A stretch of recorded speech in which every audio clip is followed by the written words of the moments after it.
and welcome to our Ocean Acidification Lab demo. The ocean absorbs approximately half of the carbon dioxide that humans emit into the atmosphere. When carbon dioxide dissolves in seawater, it forms carbonic acid, as you can see here. This is the same weak acid that is found in most carbonated beverages.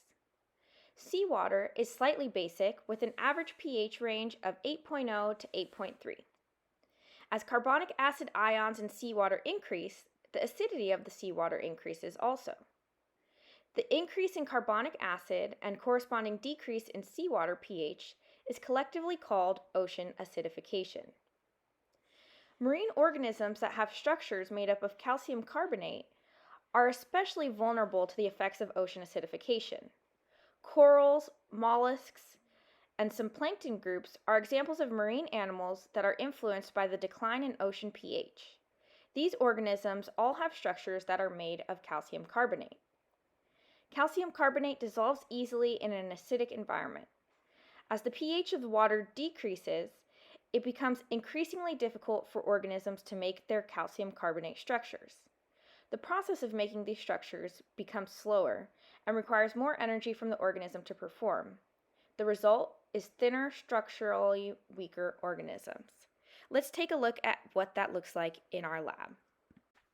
Here's our lab setup. We have seashells, balloons, a table, a balance to weigh our shells, and 4 solutions of increasing acidity: plain water, salt water, 10% vinegar solution, which is going to be slightly more acidic, and a 50% vinegar solution.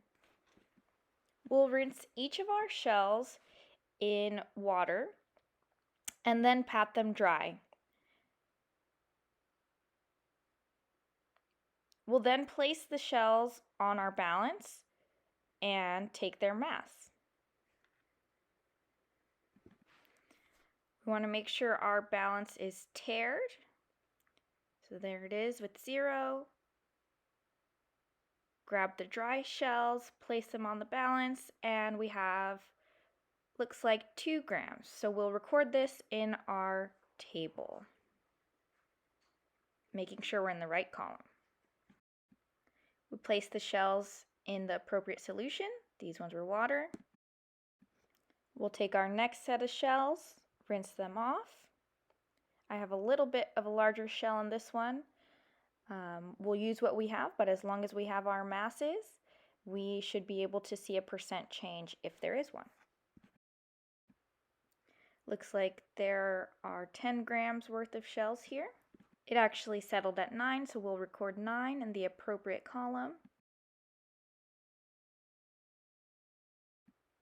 And we'll place the shells in the next solution, making sure to keep track of where they belong. We'll continue this for the next few set of shells, rinsing them, measuring them, taking their mass, and placing them in each of the following solutions.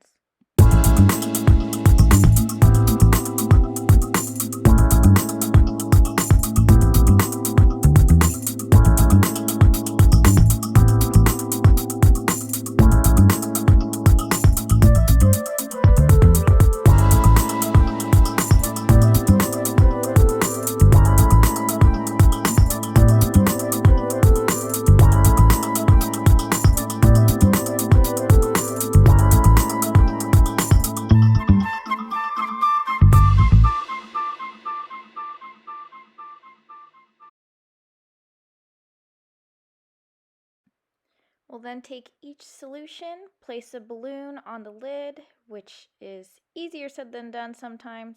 If there's a little condensation, it's just because the water's a little bit cold. And here we go.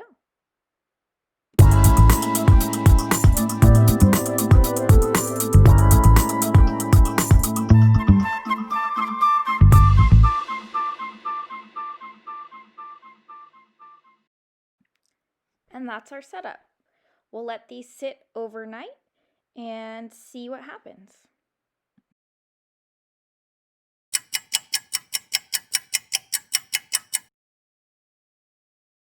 Here we are the next day, and you can see that some of the balloons started to fill.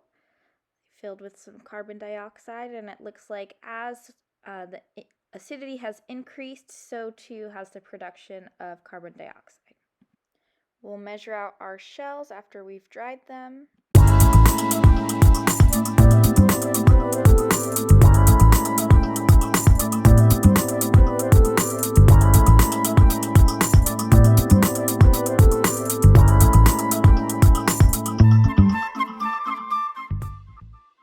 You can see in our 50% solution that the shell has disintegrated significantly. In fact, it's just a mere 2 grams. Here's a look at the data that we collected. As you can see, the more acidic our solution is, the greater percent change we had in our masses.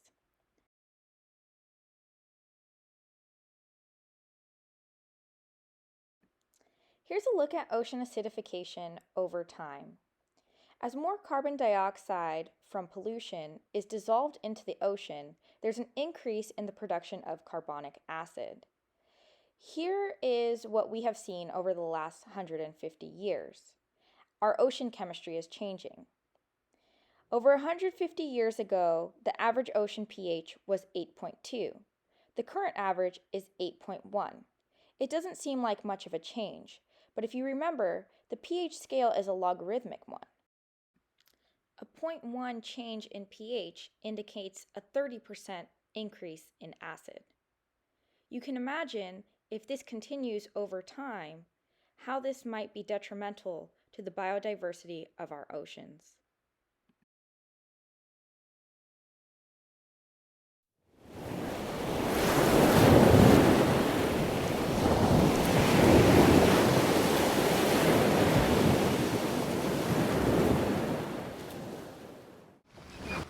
Thanks for watching!